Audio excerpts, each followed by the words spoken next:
All right, Rob. Like we said, 4 big games coming up this weekend as we're down to the Elite Eight of the NFL. And all of them interesting, obviously, if you're a football fan. And Lamar Jackson of the number 1 seeded Baltimore Ravens, they will host the Houston Texans, the surprise team. They are, I mean, I say of the season that's left. Obviously, a lot of people might say Green Bay, which is fair. Yeah, they're the youngest team, right? I mean, yeah. They're But younger I than picked Houston. Green Bay to be in the playoffs, though. I don't know how many people pick Houston to be in the playoffs. Green Bay, obviously, with the bigger upset, of course, even though both of them pulled off upsets last weekend. But anyway, Houston with the rookie sensation, C.J. Stroud, they go to Baltimore to face the Ravens as 9.5-point dogs. But Bill Polian, Rob, who famously, he is he a Hall of Famer? He's a Hall of Fame executive. Yes, he general is. manager. Most notably with the Indianapolis Colts when Peyton Manning was there.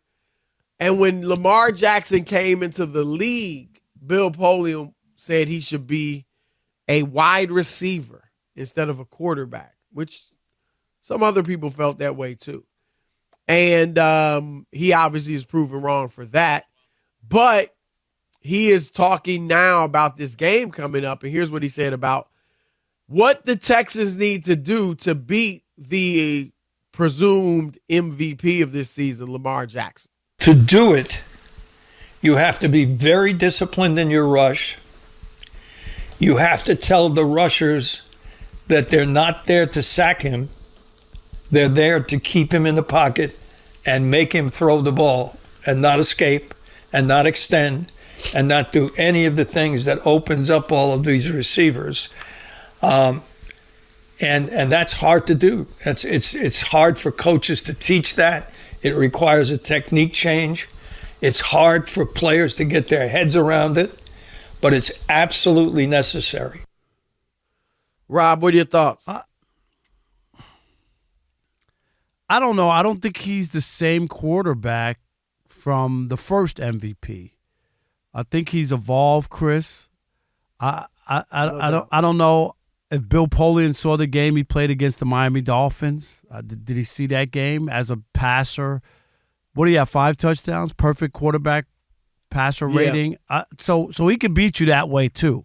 He doesn't look to run right away when something's not working. You know what I mean? And I think that's what makes him even more dangerous. He's just not going to just run. Like, okay, the first read's not open, I'm just going to take off.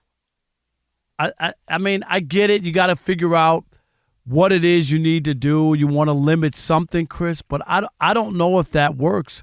That's enough, or that's all that it takes to stop him. I'm just not convinced of that. Well, let me ask you this, Rob. Who do you think threw the football more this season? Brock Purdy or Lamar Jackson? Lamar Jackson. Lamar Jackson. Now nobody would believe more. that, Chris. I got to be honest, I probably wouldn't believe it if I didn't look at the stats. Right, you looked at it. Yeah, he had more pass attempts, and they both played 16 games.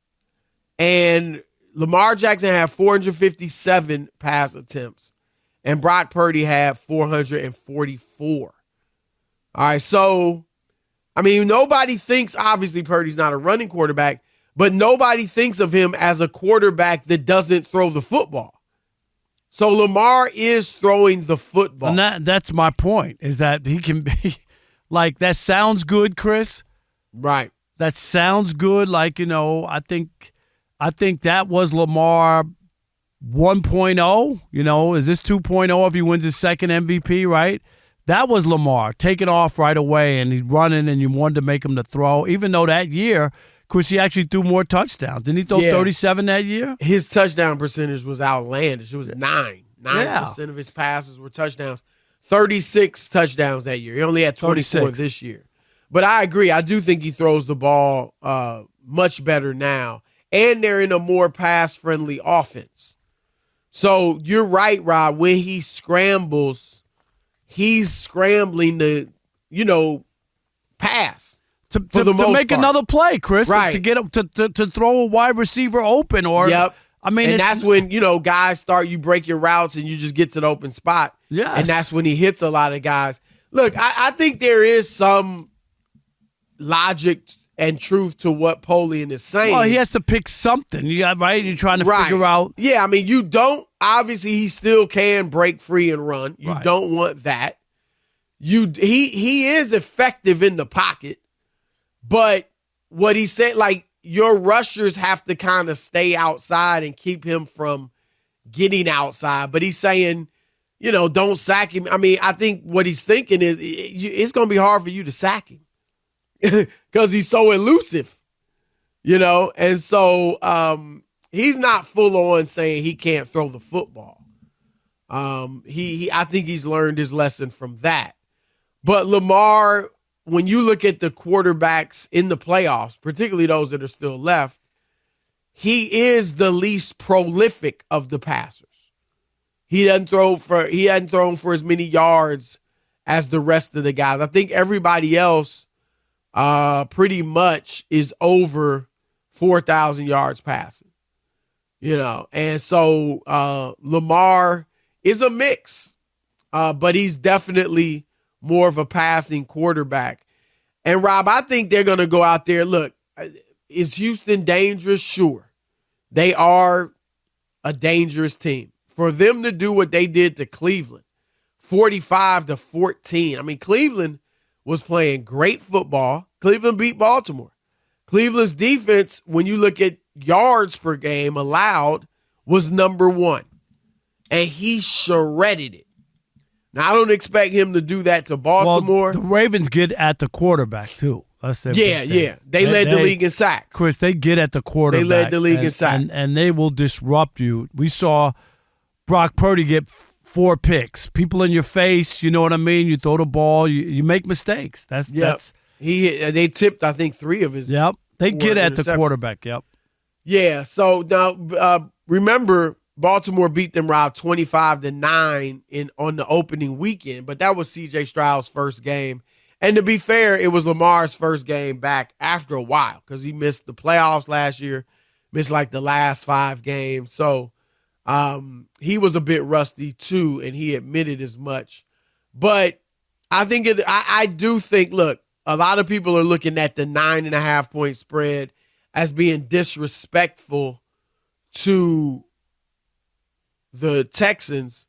But, Rob, the Ravens have beaten 6 playoff teams this season, including the Texans, by an average of 21 points. Nah, I mean, that's not – you got to remember, Chris, what people don't understand when they say, oh, that's disrespectful that Las Vegas's only goal is to give you a number where both sides equally bet on the game, Chris, right? It's to entice people to bet on the game. They want the perfect Las Vegas number, Chris, is 50% bet on one team, 50% bet on the other team. And then, when you have to pay money and fees in order to bet, they make money. Right. They don't want it lopsided one way. That's when they get killed. Right. That's what people don't understand. It's not they're not basing it on, oh, they have no shot to win. That's not where Vegas makes there's got to be some of that, though. No. I mean, they do think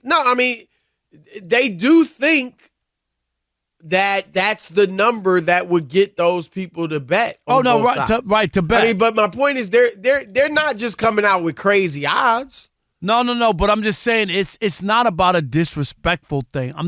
But I'm saying being 9.5 point, I don't even think being 9.5 point dogs for Houston is disrespectful. Well, because Baltimore has crushed. Right. That's what I said. But Baltimore has crushed teams that have better records than the Texans. Disrespectful would be if it was Texans plus 20. You know what I mean? Like that. I mean, that's crazy. And everybody and their uncle, Chris, would run and put a plus 20. Do you see what I'm saying? Like it would be 90 to 10. And if the Texans covered, Vegas would be in trouble. Like that's why the number isn't that. Right. All right, we're going to throw it out to you guys. 877-99 on Fox. Lamar Jackson is facing the Houston Texans. He's been off for 3 weeks as far as games played. How do you think it's going to go? A lot of pressure on Lamar. Every 2-time MVP, he's expected to win his second, has won a Super Bowl. Now, Peyton Manning, Rob, did win 2 MVPs before his first Super Bowl victory. So that wouldn't be unique. Obviously, Lamar's got time to win the Super Bowl, even if he doesn't do it this year. But he's 1-3 in the playoffs. Numbers aren't good in the playoffs. How much pressure's on him? All right, let's kick it off. Joshua in Jacksonville. You're on the Odd Couple Fox Sports Radio. What's up, Joshua Tree? My brothers, it is a pleasure speaking with you, and I want to tell you that I'm going to give you my thoughts on Lamar and get off the line, but I wanted to say to each of you, first to Rob, I met you maybe back in either 06 or 07. It was at Poynter Institute for Journalism. Wow.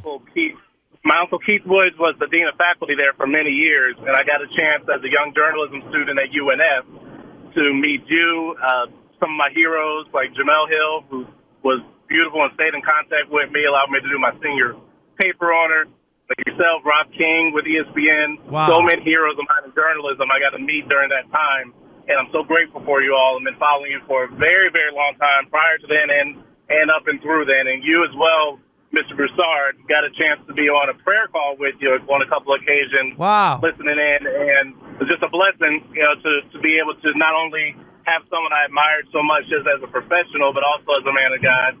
To see you both doing this together is really a beautiful thing to watch and listen to all the time, and just grateful for it. So I wanted to put that out there, number one. Man, thank you. That's Full of beautiful. compliments. No, Yes, that's beautiful. We appreciate that. I can't see Chris's head on the screen anymore because he just blew up. Nah, those are kind words, bro. Very Thank nice. you. We appreciate it. You're welcome. You're welcome. I've been watching y'all for a very long time and just waited too long to call in. But I wanted to say about Lamar, a couple things that I've been hearing that have been personal thoughts that have really been validated by a couple of shows between First Take and between listening to you all just a second ago. Number one, Chris, you hit it on the head. At this point, Lamar, I would say, by winning the 2 MVPs, would be doing just as much as Peyton earlier in his career, even without winning the Super Bowl. And I think it was Nick Wright who said it earlier that a comp, who I've said many times, that Lamar would be even more decorated than would be Dan Marino at this point, especially if he does win the Super Bowl. So the thing is, Lamar, I think, more than anything, just needs to play well because his playoff performances in a shortened, span, of course, just 4 games, have been so, poor, to put it frankly. He needs a great performance. Does he need to win? Legacy-wise, it would be great. But for me, at this point, it's still super, super early in his career. And I think that as long as he plays well, if he were to lose to C.J. Stroud, it wouldn't be the worst black mark on him because truly, you need to look at this would be bad, though. Yeah. Like I would agree. If he plays well and the defense gives up 40 points, then it'd be hard. It'll be hard to totally. Yeah, I'm just saying, Chris, to totally knock him. This is a tough one to lose. Yeah, but he should win this game. Yeah, right. This was a tough one to lose. Yeah. I agree that he doesn't have to win the Super Bowl. No. If he gets beat, Rob, if Josh Allen just goes crazy in these playoffs and beats Baltimore in the conference championship, or Mahomes does it, that's not really, there's no shame in losing to those guys. This would be tough. He's a rookie, C.J. Stroud, no matter how good he is, and he may be legendary someday and maybe soon. But you can't go into this losing to a rookie. And you're right, Robin, we lived it. Peyton Manning didn't win a Super Bowl until his 9th year. Now, the difference between Peyton and Lamar is Peyton did have some great playoff games before he won the Super Bowl. He had some stinkers early, really early, but he had some great ones when he won the Super Bowl, before he won the Super Bowl. Lamar has not played well in the playoffs. But, Rob, check this out, and this is incredible. Peyton Manning, the year they won the Super Bowl, how many touchdowns and interceptions do you think he had in the entire postseason? He had 2 touchdowns and 4 picks. Wow.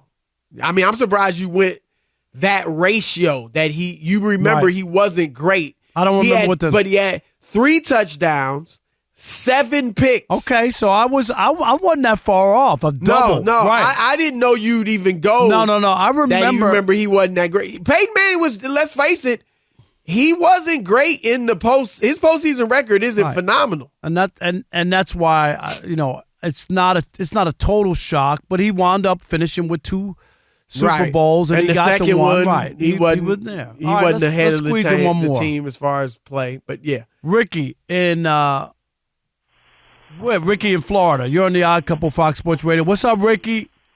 What's up, Rob? What's up, Chris? How are you? What up, man? Pretty good. Alex, Rob G, the whole crew. I hope you guys had a good time at your party. It was great. It was Thank nice. you, buddy. It yes, was very much. Nice. And Mom is doing great. Yes, that's good yeah, to know. I feel like, just listen to the previous call, try to make it quick, and ditto to what he said about how I feel about you guys at night with the show. Thank you. Polian, he's kind of a Neanderthal. I think he was working with the Colts when he came out with that comment. I remember back then, too. I thought he was on ESPN by then. You remember? Because Bill was an ESPN analyst. Yep. He was with ESPN, Ricky, and then because he had stopped being a GM. But go ahead. Anyway. Yeah. And it wasn't like overly. We heard the soundbite. It wasn't like he said he can't throw or that's the only way. Yeah, he didn't. He didn't really go back to that. I just feel like I feel like this. Lamar's having a special year. If he goes on to win the Super Bowl, he's having a real special year, and I think he can do it. I go back to what Chris said with the Browns. I just think that the Texans picked on Flacco.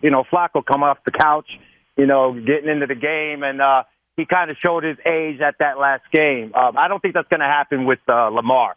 I think Lamar's on point this day. I think he knows what's in front of him. The team is playing good. He's throwing from the pocket. I just feel like this is a special year for Lamar, and I'm looking forward to see what's going to happen. I think they're going to take care of the Texans. So do I. I appreciate it. Yep. Great call. All right. Our next guest is a senior NFL writer for The Athletic, does a fantastic job for them. We welcome in to the Odd Couple, Kaylin Kaler. Kaylin, welcome. How are you? How are you? Hey, Chris and Rob. Doing well. How are you guys? Doing We're great. Great to have you. Sound like on. you've been yelling. What's going on with your voice? My voice is always gone in the winter. It's just, it is what it is. I got you. All we good. do get it. We do get it. You've written obviously several articles recently. Let's start. You've talked about C.J. Stroud and the Texans. Tell us, what is the feel? I mean, this guy obviously has taken the league by storm. How far ahead of schedule are they, even in their own eyes? And what are people around the league saying about Stroud? Yeah, I mean, this guy is unbelievable. I don't think anyone expected the Texans to be in the second round of the playoffs. And, I was in their locker room last week after the game, and even the players themselves were just kind of like shaking in disbelief. Talked to a running back there, Damian Pierce, and he was like, I can't believe this. We were 3-13 last year, and now we're in the second round of the playoffs. And, you look at their last 3 years, they were in the playoffs in 2020, but it feels like it's been a much longer stretch of dysfunction there because you had the whole Deshaun Watson scandal.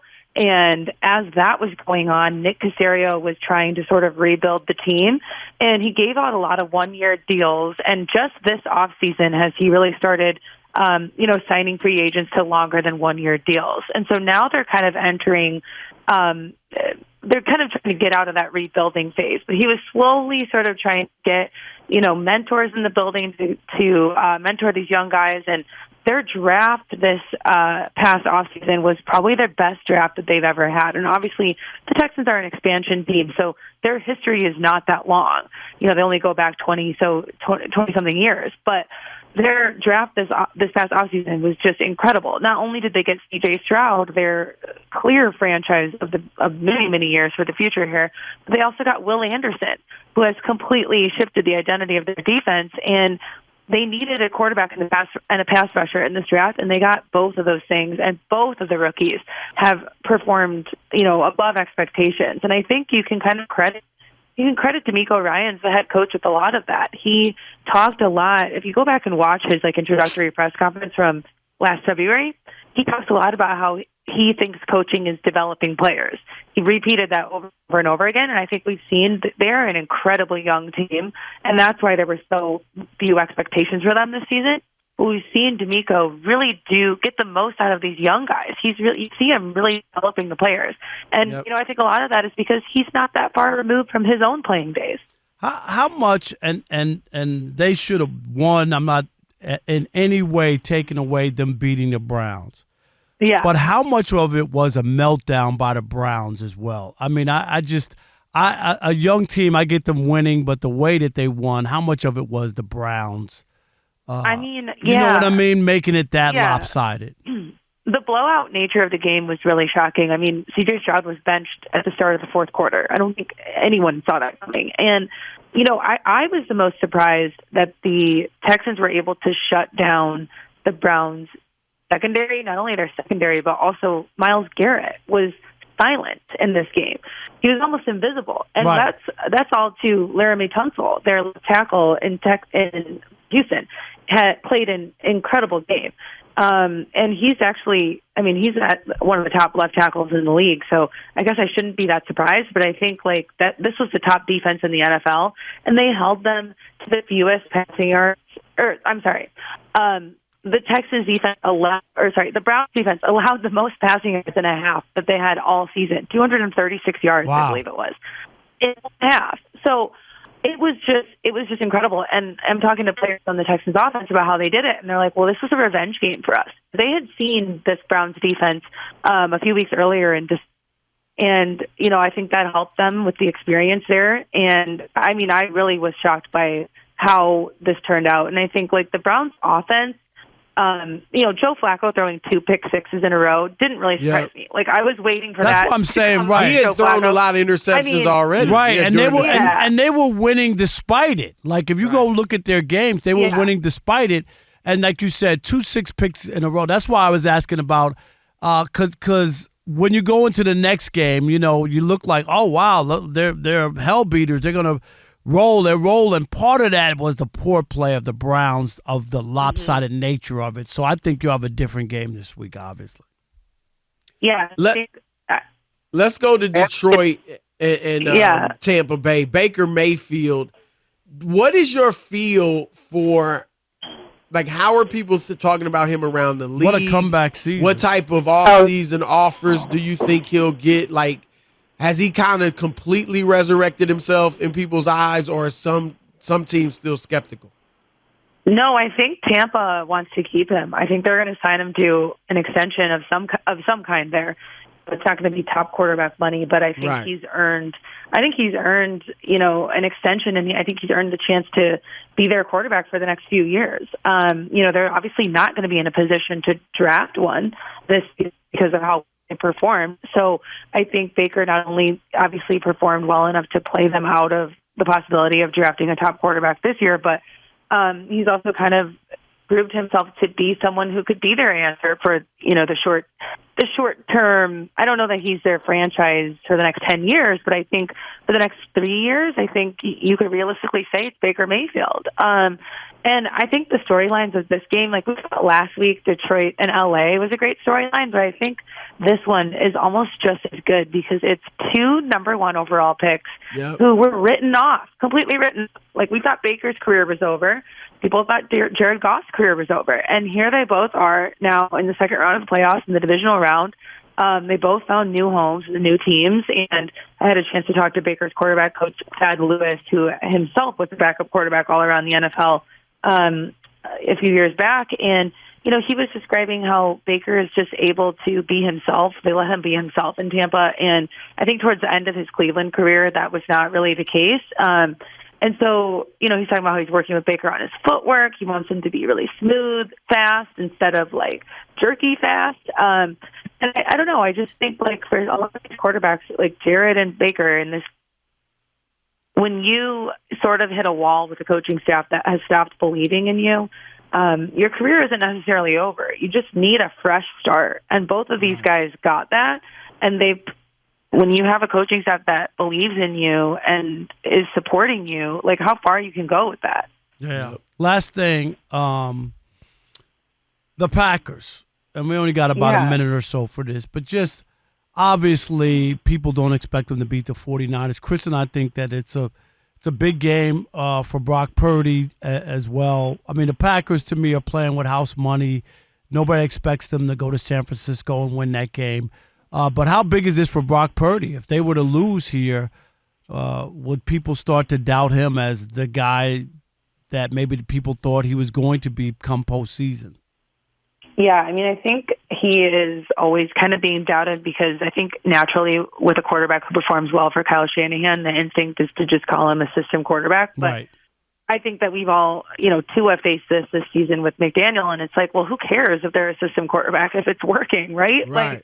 So, I mean, that's what being a good quarterback is like operating within the offensive scheme. So, sure, he may be that, and I think the expectations are huge for the Niners. And yeah, I think if they lose, there's naturally going to be questions about, how good is he really, and I think hopefully, we won't see what happened last year where he got hurt, and then we never really got an answer. So fingers crossed that everybody stays healthy. But I do think like Jordan Love at this point is a really tough out.